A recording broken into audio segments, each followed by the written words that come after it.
Hello and welcome to the section 9.4 video today. Today is our last day talking about systems of equations. We're not really talking about systems of equations today. We're going to be talking about systems of inequalities. Just about as different from equations as we can get. Excuse me. So the idea with systems of equalities, if we remember linear inequalities, where we graph the line, we decide if it's solid or dashed. This one would be a dashed line, and then we shade one side or the other of that line.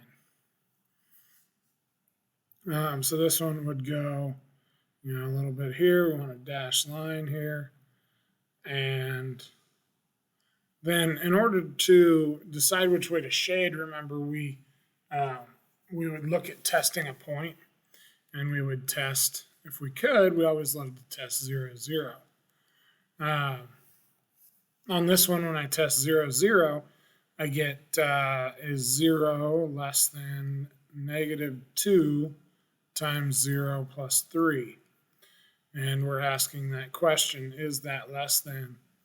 -2 times 0 is 0, so is 0 less than 3? Yes, it is. And so we'd be shading down below where 0, 0 is. I'm going to try to do it in a highlighter and see if that gives us any better results as we go through this. So I'm hopeful, but we'll see. So by this one, we would shade this area. And this is where all the possible solutions would live. Okay. And now if we add a couple more, then we technically have a system of inequalities. So I want some other restrictions is that x has to be greater than -4. That's going to be a dashed line through x is equal to -4.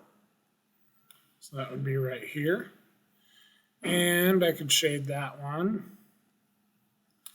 That's going to actually be all of this.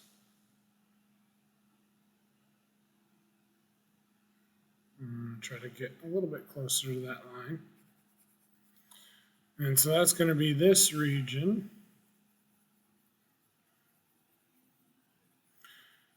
And you can see that if you're actually shading, this is going to get kind of ugly by the end of it. Then the last one that we want to put on here is y has to be greater than or equal to 1.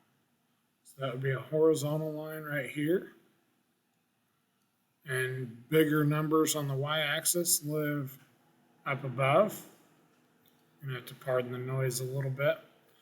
So bigger numbers here would be up here.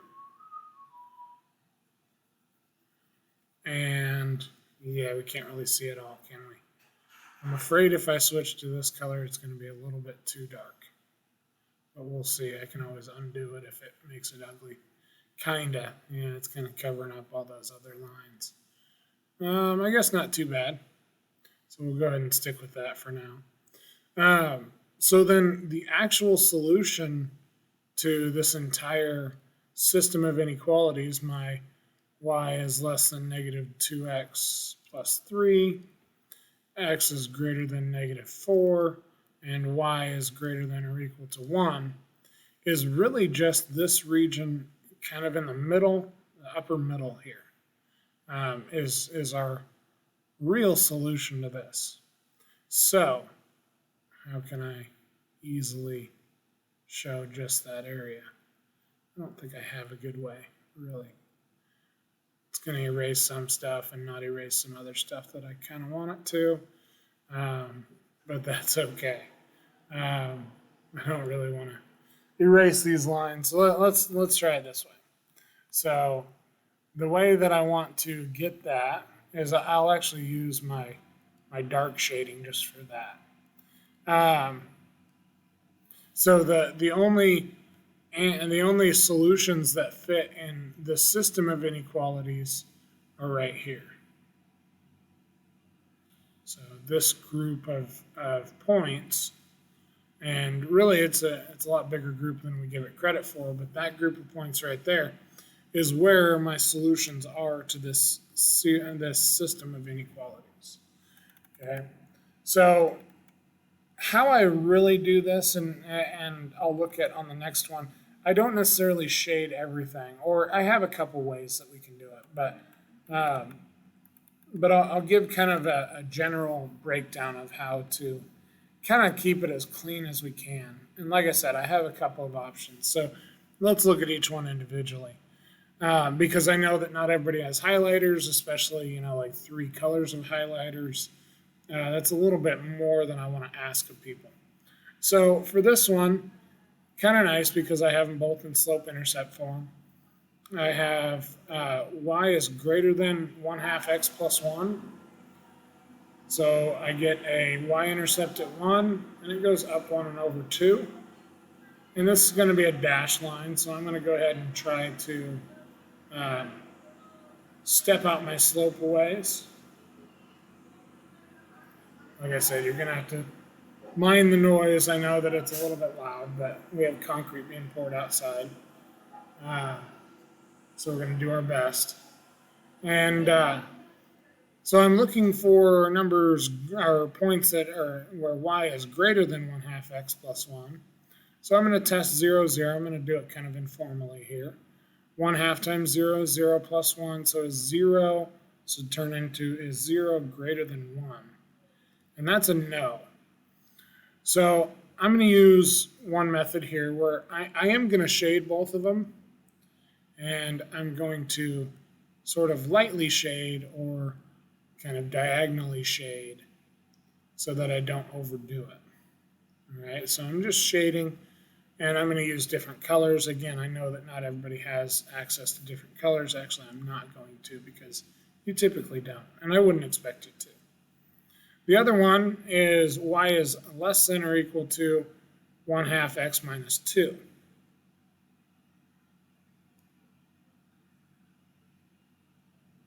Yeah, okay, I'm good, I think. Let's go ahead and take a look. So I'm here at minus 2. I'm going to go up 1 and over 2 again. Let me double check here really quick.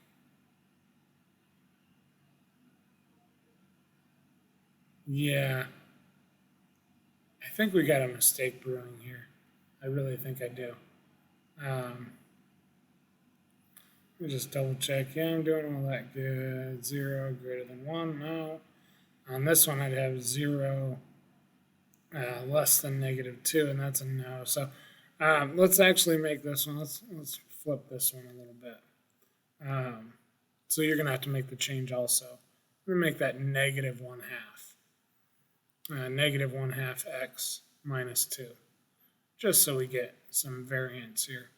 And I'll talk about why the original problem had not necessarily a mistake, but yeah, a mistake. All right, so I'm graphing this one. This one's going to be a straight line, or a solid line, I mean.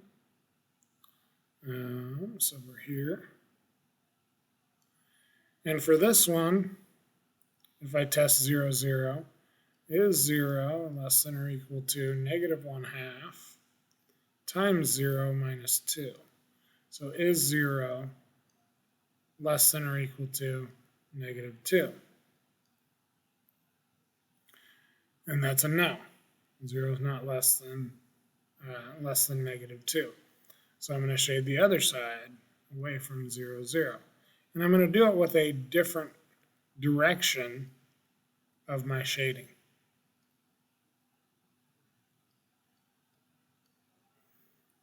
So my full answer only happens in this little region down here to the left, because it's where I have the 2 directions of shading.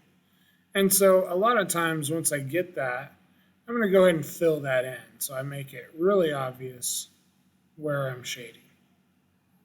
Right, so I just went through and I shaded one direction, shaded the other one the other direction, and this is what I got.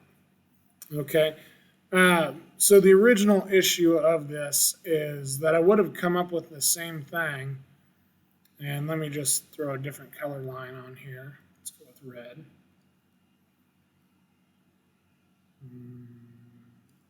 there. I'm going to just do it really quickly to not take up an obscene amount of time. But I would have gotten this line, kind of. It would have been similar to this. But really, the issue is these two lines would have been parallel, and this one would have been shaded over here. That's right? 0 less than -2, no, so shade away. Yeah, and so they wouldn't have overlapped anywhere. We want to think of these like compound inequalities where we really have an and in between them. So we want to shade where both of them are true. And so this one would have kind of come up with no solution, which is valid. If this was in fact y is less than or equal to 1/2 x, the way it was written, then we'd get no solution. I've just adjusted it to where we actually have a solution. Okay. But let's move on and let's take a look at another way to create one that's a little less chaotic, I guess is probably the best way to describe it. So let's look at this one. So I've got two equations in standard form, or two inequalities in standard form, that I'm going to treat like they're equations so that I can graph them. This first one's going to be a solid line, and it has an x-intercept of -4. I don't know what all that is. So an x-intercept of -4 and a y-intercept of -2. So it's going to go through here, and it is a solid line. It goes 4 and 2. So 4 and 2, I can get a little better look here. I'm actually, since it is a solid line, I'm going to go ahead and just use a straight line tool to speed this up. And now I want to figure out which way I want to shade this. So since it doesn't go through 0, 0, I'll plug in 0, 0. So 0 plus 2 times 0, that's all going to be 0. Is 0 greater than -4? That's a yes. So I'm just going to put some arrows to say that I would shade this one this way. I'm going to put an arrow at each end. So instead of muddying up my picture by actually shading it, I'm just saying it would go that way. This other one has an x-intercept at -1 and a y-intercept at +1, because when I divide by -1 there, I'm going to get y equals 1. So it goes through here. And it's a dashed line, so we can go ahead and step out our constructed slope here.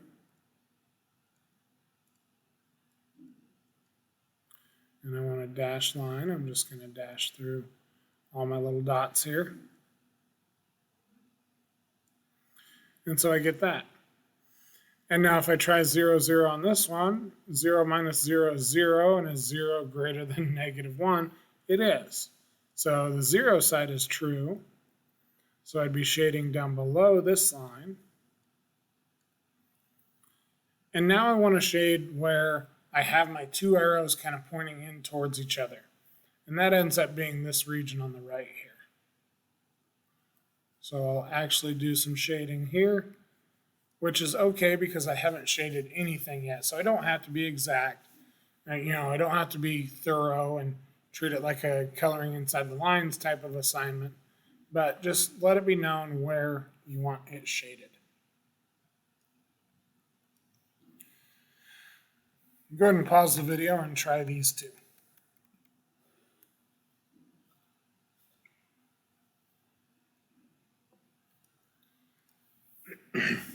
Hopefully you had a chance to get that done. Let's go ahead and take a look at this first one. It's a solid line. It has a y-intercept of 2 and a slope of 1. So I'm going to be drawing this solid line. I'm going to do my best to make it a straight line.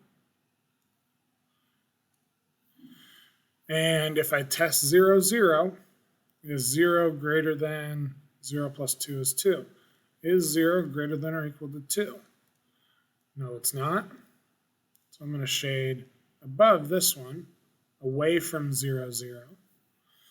On this one, I have, it's going to be kind of ugly, but it's a solid line. Has an x-intercept of -2/3 negative 2/3, probably right in there somewhere, maybe a little closer to 0, and a y-intercept of negative 2. If you're unsure how I'm getting those, go back and take a look at the graphing in standard form material that we've covered, and that will help. So I get a line somewhere in there. It might not be exact because I didn't have a great x-intercept, but it's somewhere in that region. And if I test 0, 0, 3 times 0, 0 plus 0, 0, and I get 0 is greater than negative 2, that's a true statement, so I'd be shading this side of this line, and I want to shade where the two arrows are pointing at each other. That's in this upper region here. Okay, this one looks scarily similar between the two lines. Let's go ahead and see how we can do. I have a y-intercept of 1 and an x-intercept of negative 3 over 2. Negative 3 over 2 is negative 1.5. And so it's actually going to go through that point. That's a little bit easier to tell. Yeah, it looks like it goes through there. I'm going to go ahead and make that a solid line just to speed this up a little. And if I test 0, 0, that would be negative 2 times 0 plus 3 times 0. All that's going to be 0. And is 0 less than 3? Why, it is. So I'd be shading this side of this line. And for this one, I have an x-intercept at 3 over 2. So that's positive 1 1/2. And a y-intercept at negative 3. So I get this line here. Oh, and it's a dashed line, so I'm just going to make that a dashed line.